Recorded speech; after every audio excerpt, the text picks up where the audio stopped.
महाराष्ट्र राज्यातील महिलांना व मुलींना सक्षम करण्यासाठी मुख्यमंत्री एकनाथ शिंदे यांच्या माध्यमातून उपमुख्यमंत्री अजित पवार यांनी अर्थसंकल्पात मांडलेल्या मुख्यमंत्री माझी लाडकी बहीण या योजनेला सुरुवात झाली आहे।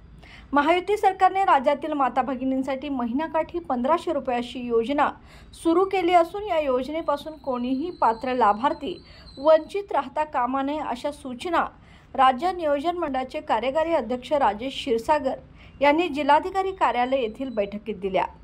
योजनेच्या अंमलबजावणीसाठी जिल्हाधिकारी कार्यालयात आढावा बैठक पार पडली। या बैठकीत सूचना देताना राजेश क्षीरसागर यांनी योजनेची अंमलबजावणी जिल्ह्याच्या कानाकोपऱ्यात झाली पाहिजे।